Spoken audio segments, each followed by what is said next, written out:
د خبرونو سرټکی مو رفتارها واقعا مردم شیعه مکدر شده، رنجیده شده. د طالبانو د عدلیه وزیر پر ضد د افغانستان د هزارهګانو او شیعهګانو غوسه. د افغانستان د شیعهګانو ټولنې یو شمېر استازو، دیني عالمانو او میخورو د عبدالحکیم شرعي د سپکاوي کوونکو او تبعیضي چلند په تور تورن کړی او د طالبانو له مشرتابه یې غوښتي دي چې د هغه د دغو کړنو مخه ونیسي. په هیواد کې د بېوزلۍ او نادارۍ پراخېدل د ریچ ادارې یو نوې ارزونه ښیي چې خلکو د عاید او خوراکي توکو د کمښت له امله خپل څاروي پلورلي دي. بعد از اینکه من دچار افسردگی خیلی بیشتر شدم، فامیل هم مجبور بشینن که به من یک سرگرمی و یا یک جای پیدا کنن من از خانه دور باشم. د طالبانو د پالیسیو له امله د انجونو د ژوند تریخېدل. په کابل کې یو ځوانه نجلۍ وایي چې د ښوونځیو د تړلو له امله په ژور خفګان اخته شوې ده.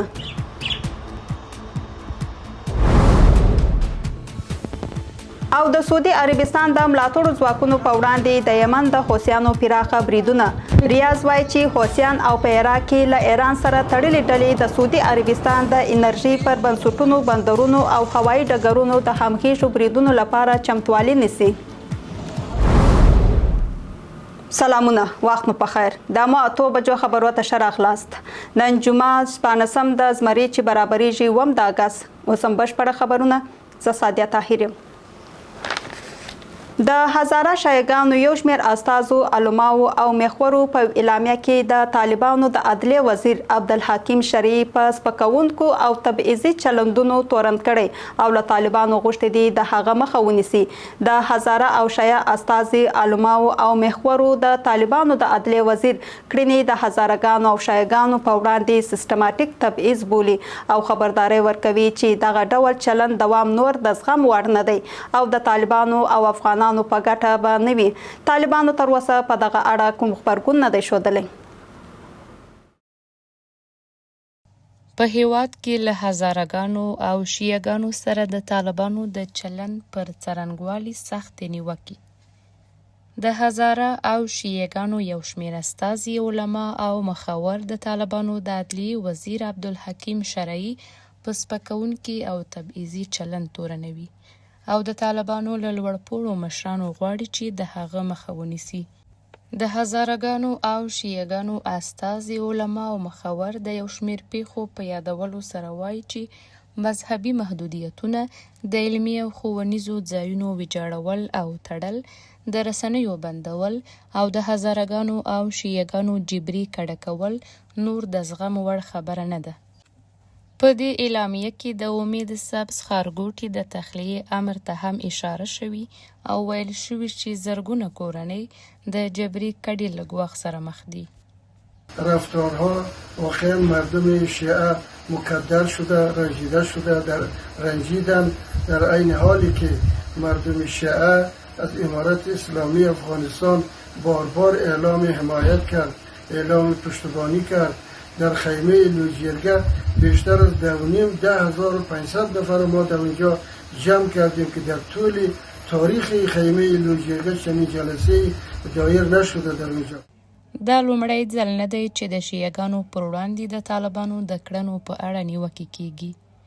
له دې وړاندې هم دوو شیعه دیني عالمانو د افغانستان پر شیعهګانو د فشارونو او ظلمونو د زیاتېدو په اړه خبرې کړې وې که امارت اسلامی با داشتن داعیه شریعت و داعیه دینداری و داعیه الهی و اسلامی در عین حالی که در ازشون علما قرار دارند چرا فشار مذهبی رو هر روز شدیدتر میکنن که واقعا ما در این 4 سال و 11 ماه مشاهده میکنیم که سال به سال و ماه به ماه، هفته به هفته فشار مذهبی بر پیروان جعفری زیاد و زیادتر میشه. این مسئله سبب شده است که مردم فاصله بگیرد، مردم از حکومت گلایه‌مند باشد. تر دې مخکې د طالبانو د لوړو زده کړو وزیر ادعا کړې وه چې په افغانستان کې یوازې یو مذهب شته او هغه هم حنفي مذهب دی. افغانستان کې مذاهب نشته، یو مذهب دی د امام ابو حنیفه رحمه الله. ټول افغانان له یو مذهب روان دي. په ورته مهال د هیواد یو شمېر اوسیدونکي وایي چې مذهبي باورونه باید د فشارونو او محدودیتونو لامل نشي او ټول وګړي باید له تبعیض پرته له مساوي حقونو برخمن وي. ما شهروندان این کشور هستیم. نباید به دلیل باورها و مذهب خود تحت فشار قرار بگیریم. انتظار ما این است که با شهروندان بدون تبعیض و بر اساس عدالت برخورد شود و تفاوت قائل نشوند. په وروستیو اونیو کې د تمدن تلویزیون، امید سبز ښارګوټي او د محرمه و شورا د مراسمو په اړه د طالبانو پریکړې له نیوکو سره مخ شوي. د دغو نیوکو له دوام سره د دې اعلامیې لاسلیک کوونکو د طالبانو له مشر غوښتي چې د دوی غوښتنو ته رسیدنه وکړي. د ریچ بنسټ د یو نوي ارزونې له مخې د هیواد ګڼو اوسیدونکو د عاید او د خوړو د کمښت له امله خپل څاروي پلورلي دي. د ارزول شوو سیمو 55 سلنه اوسیدونکو ویلي دي چې په تیرو 10 ورځو کې د خوراکي توکو بیه د پاملار لوړې شوې دي. د دې ارزونې د موندنو له مخې په ځینې سیمو کې په ځانګړه توګه په پنجشیر، فاریاب او لغمان ولایتونو کې د خوارځواکۍ پیښې هم 2 برابره شوې دي. د افغانستان بشري وضعیت د ریچ بشري نوښت لخوا ارزول شوی دی. ریچ هغه نوښت دی چې په 2010 کال کې د امپاکټ اکټډ او د ملګرو ملتونو د سپوږمکۍ عملیاتي پروګرام لخوا رامنځته شوی دی. د دې ارزونې له مخې خوړو ته د لاسرسي محدودیتونه او د خوارځواکۍ زیاتوالی په افغانستان کې د جدي تشو ستونزو څرګندونه کوي. په دې ارزونه کې 78 سلنه مرکه شوي کسان ویلي چې د عاید او خوړو د کمښت له امله خپل څاروي پلورلي دي. د ارزونې موندنې ښیي چې په څه باندې 43 سلنه سیمو کې بیکاري لوړه ده او نارینه هیڅ عاید نه لري. در زابل کې اوس د کور د خروریانو د دوکان تراس بس کاری وی کو نه یې بس ناس شو که اقتصادونه ډېر ولاړ دي دا نو کارونه نسته ورور بس خالي کاری بدل ناس شو کارونه ولا کې زموږ زیات پسند له دې سربیره له 50 سلنې ډېرو مرکه کوونکو ویلي چې په سیمو کې د خوارځواکۍ پیښې زیاتې شوې دي.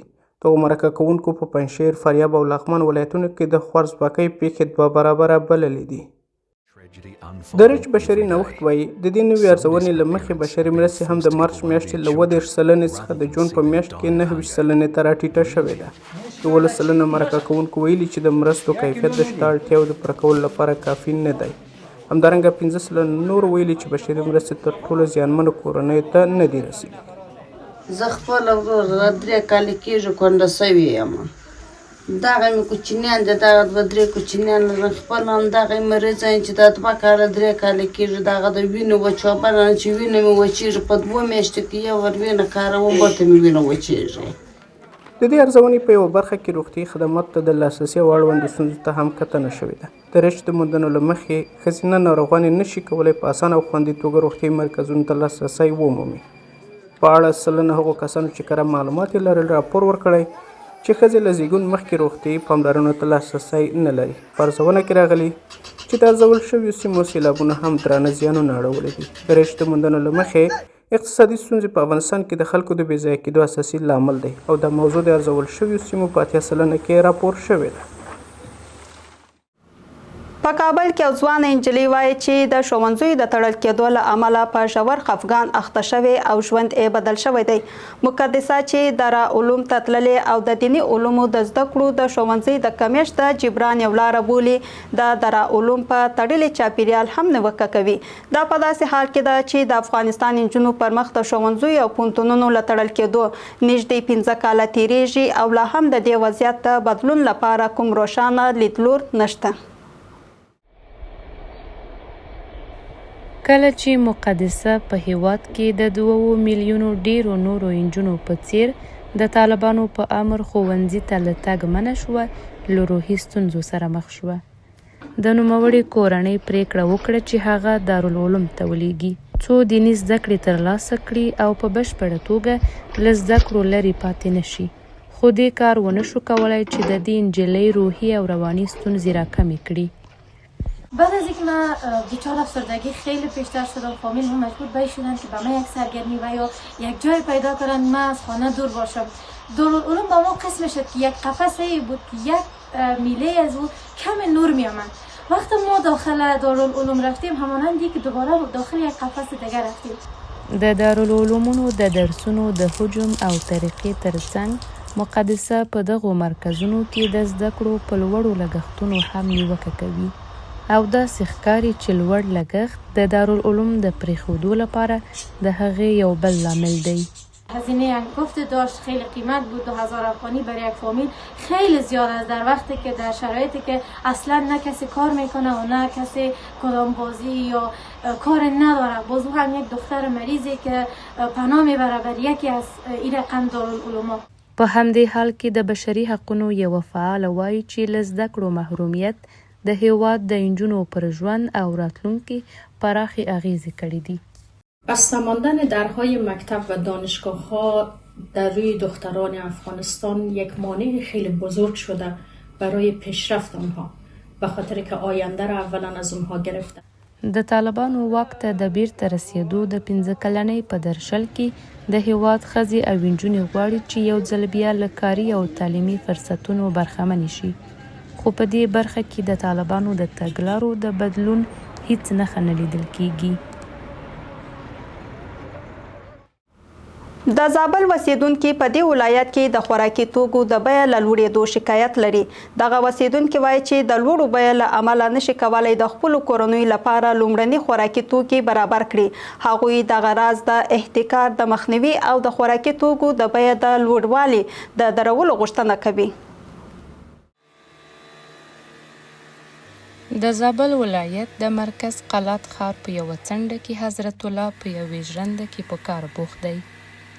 هغه له همدې لارې د خپلې کورنۍ لګښتونه برابروي، خو وایي په دې وروستیو کې د بیو د لوړېدو له امله د خپلې کورنۍ د اساسي اړتیاوو د پوره کولو توان نه لري.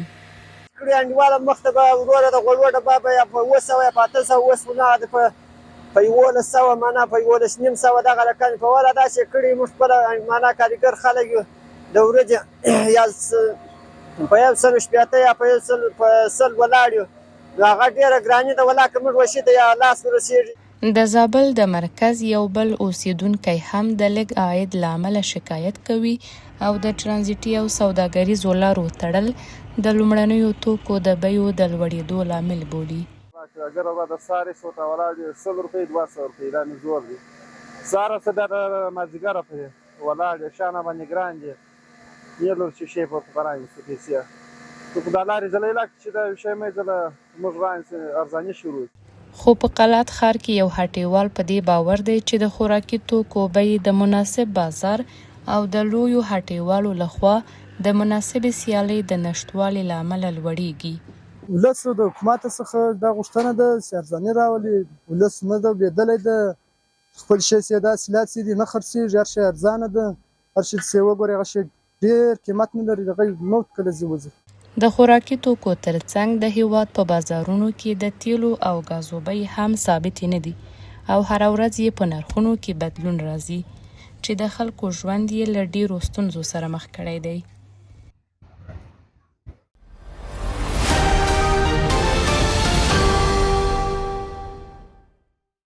اوس هم څلند اقتصادي خبرونه. د عزیزي ګروپ انرژي شرکت او د شانګهای الکتریک شرکت ترمنځ په چین کې د برېښنا د تولید د پروژو په برخه کې د همکارۍ هوکړلیک لاسلیک شو. میرویس عزیزي وایي چې د دې هوکړلیک د لاسلیک موخه د 3000 میګاواټه ظرفیت لرونکو برېښنا تولید پروژو لپاره د تجهیزاتو او مهمو برخو برابرول دي او دا هوکړلیک د 4 کلونو لپاره لاسلیک شوی دی. دغه چینایي شرکت تر دې وړاندې هم په کابل، پروان او غزني ولایتونو کې د جوړېدونکو لمریزې برېښنا د دستګاهو د تجهیز په برخه کې له عزیزي شرکت سره سوداګریزه همکاري لرله. د ملګرو ملتونو د بشري مرستو د همغږۍ دفتر وایي چې سږکال په افغانستان کې له 2.7 میلیونه ډېر بیرته راستانه شوي کسان بیړنیو بشري مرستو ته اړتیا لري. د ملګرو ملتونو دغه اداره زیاتوي چې سرپناه د معیشت فرصتونه، زده کړه او روغتیایي خدمتونه د بیرته راستانه شویو کسانو له بیړنیو اړتیا وګڼل کیږي. د ملګرو ملتونو دغه دفتر د بشري مرستو دوامداره ملاتړ د کورنیو د ژوند د بیارغونې لپاره اړین بولي.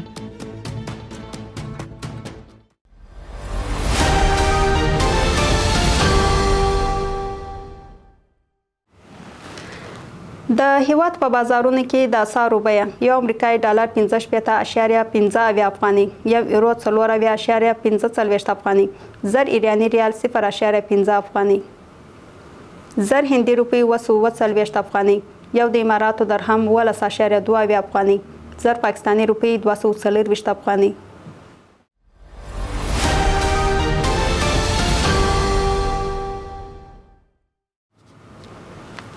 بهرني خبرونه. د یمن حوثیانو په یمن کې د سعودي عربستان د ملاتړو ځواکونو په وړاندې پراخه بریدونه کړي دي. د راپورونو پر بنسټ حوثیانو د سعودي عربستان پر نجران هوایي ډګر هم برید کړی چې په پیل کې یو شمېر ملکي وګړي ټپیان شوي دي. له بلې خوا د امریکا ولسمشر ډونالډ ټرمپ وایي له ایران سره به جګړه ژر پای ته ورسیږي.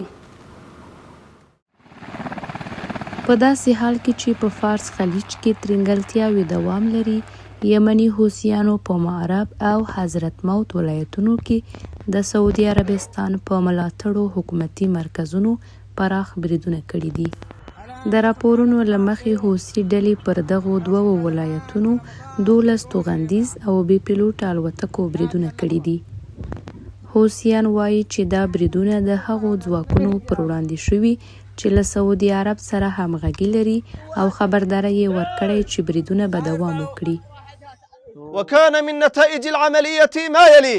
د دې عملیاتو په پایله کې د سعودي ځواکونو سلګونه کسان ووژل شول او ټپیان شول. همدارنګه د سعودي ځواکونو وسلې، ګڼ شمېر کمپونه، د ځواکونو د راټولیدو مرکزونه او زیرمتونونه وسوځول شول.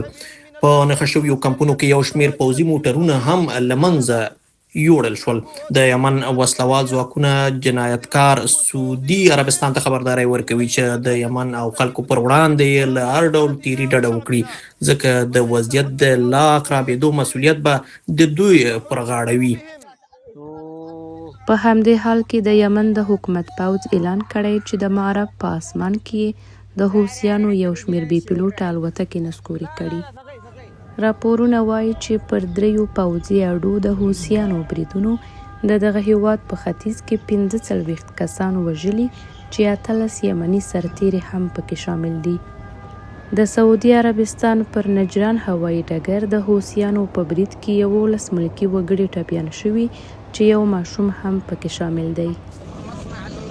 له بلې خوا ریاض وایي چې د سعودي عربستان، امریکا او د سیمې د څو هیوادونو ګډ استخباراتي معلومات ښیي چې حوثیان او په عراق کې له ایران سره تړلې ډلې د سعودي عرب د انرژۍ پر بنسټونو، بندرونو او هوایي ډګرونو د همغږو بریدونو لپاره چمتووالی نیسي. که څه هم د بدر سازمان مشر هادي عامري له وسلوالو ډلو غوښتي چې د سعودي عربستان پر وړاندې هر ډول غچ اخیستونکي بریدونه وځنډوي. د یمن د حوثیانو بریدونه د امریکا او ایران ترمنځ له ترنګلتیاوو سره تړلي. هغه ترنګلتیاوې چې 6 میاشتې مخکې د امریکا او اسرائیلو له ګډو بریدونو وروسته پر ایران لا زیاتې شوې او تر اوسه یې د پای ته رسېدو کومه نښه نه لیدل کیږي. خو د امریکا ولسمشر ډونالډ ټرمپ یو ځل بیا ټینګار کړی چې تهران به شاته شي او جګړه به ډیر ژر پای ته ورسیږي.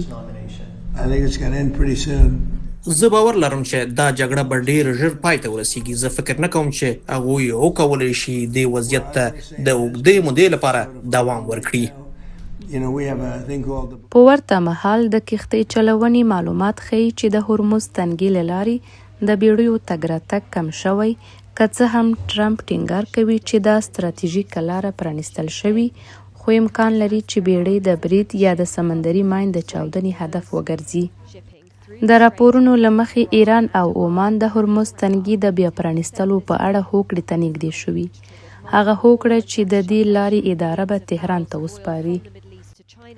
له دې سره سره رویټرز خبري اژانس راپور ورکړی چې د ټرمپ حکومت له 2 سختو انتخابونو سره مخ دی. د هرمز تنګي د تګ راتګ د مدیریت په اړه د ایران او عمان د احتمالي هوکړې منل یا د تهران پر وړاندې د نویو پوځي بریدونو د پړاو پیلول. اوس هم د نړۍ په نورو برخو کې د تایلند د پلازمینې بانکوک ښار په یو ښوونځي کې د ډزو له امله د بریدګر په ګډون 7 تنه وژل شوي او 15 نور ټپیان دي. پولیس وایي بریدګر چې 14 کلن زده کوونکی و ښوونځي ته له ننوتلو مخکې خپل نیکه او انا هم وژلي وو. د پولیسو په وینا هغه د ښوونځي دننه 26 ډزې کړي او په پای کې خپل ځان هم وژلی دی. د راپورونو له مخې کارول شوې وسله د هغه د نیکه وه. د تایلند چارواکي وایي په وژل شوي کې ښوونکي او زده کوونکي هم شامل دي. دا په روان کال کې په تایلند کې پر ښوونیز مرکز دویمه خونړۍ پیښه ده.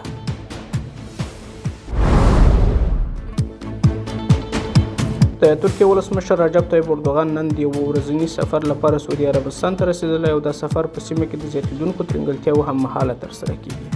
د راپورونو له مخې اردوغان به په جده ښار کې د سعودي عربستان له ولیعهد محمد بن سلمان او د پاکستان له لومړي وزیر شهباز شریف سره وګوري. تمه ده په دغو خبرو کې به پر 2 اړخیزو اړیکو، سیمه ییزو تحولاتو او امنیتي او دفاعي همکاریو بحث وشي. هممهاله رویټرز خبري اژانس راپور ورکړی چې ترکیه، سعودي عربستان او پاکستان به نن یو ګډ دفاعي تړون لاسلیک کړي. یو ترکي چارواکي هم د دې تړون لاسلیک کېدل تایید کړي دي. د دې تړون جزئیات تر اوسه په رسمي ډول نه دي خپاره شوي، خو دا په داسې حال کې ده چې له ایران سره د امریکا او اسرائیل د جګړې او د سمندري لارو په ځانګړې توګه د هرمز په تنګي کې د ناامنۍ له امله سیمه ییزې ترنګلتیاوې زیاتې شوې دي.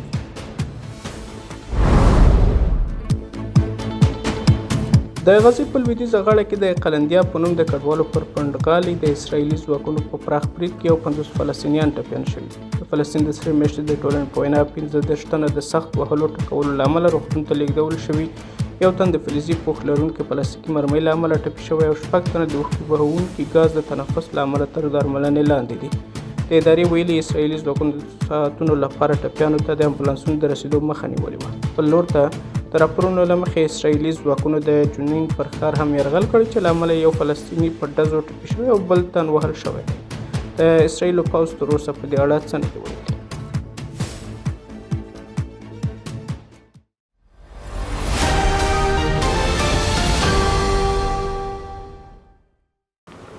د لوبو نړۍ. د افغانستان د تیر فصل د اتلانو لیګ ګټونکی ابو مسلم فراه د اسیا د چیلنج لیګ د پلی آف پړاو په لوبه کې به د دوشنبې په ورځ د بوتان د غوره لیګ له اتل پارو اف سی سره مخامخ شي. دغه لوبه به د دې سیالۍ د ګروپي پړاو ته د مخکې تګ برخلیک وټاکي. دا د اسیا د چیلنج لیګ په سیالۍ کې د دوړو لوبډلو دویمه لوبه ده. تیر فصل پارو اف سی د یو 0 پایلې سره بریا خپله کړې وه. ابو مسلم دا ځل له بدل شوي ترکیب او د تیرې ماتې د غچ اخیستو په موخه میدان ته ښکته کیږي. د اسیا د چیلنج لیګ مقدماتي پړاو د جنوبي، مرکزي او سویل ختیځ اسیا د 13 لوبډلو په ګډون ترسره کیږي او یوازې 9 بریالۍ لوبډلې به ګروپي پړاو ته لاره ومومي.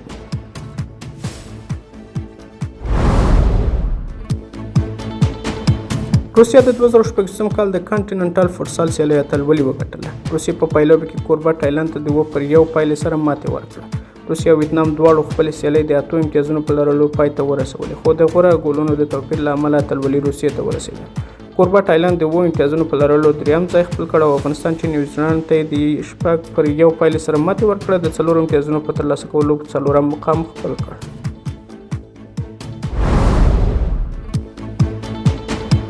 د فوټبال د اتلانو لیګ په سیالۍ کې نن هم 2 لوبې وشوې او د پیل لوبه د ارمان اف سی او طوفان هرات ترمنځ وه. دویمه لوبه د استقلال کابل او د فاریاب سار سبز اشلر لوبډلو ترمنځ ترسره شوه. په تیرو لوبه کې د خراسان فاریاب لوبډلې د جوانانو پیروزي کابل ته د 4-0 پایلې سره ماته ورکړه او سرخپوشانه خوافي هم له همدې پایلې سره ابو مسلم فراه ته ماته ورکړې وه. ګرانو لیدونکو، دا وه زموږ د نن شپې خبرونه او اوس تاسو ته بلنه درکوو ترڅو د امو تلویزیون د نورو خپرونکو لیدونکي پاتې شي. د کره او تازه خبرونو لپاره زموږ ویب سایټ امو ټي وي ته ولاړ شئ او د امو په نوم زموږ ټولنیزې شبکې درسره وڅارئ. الله پامان.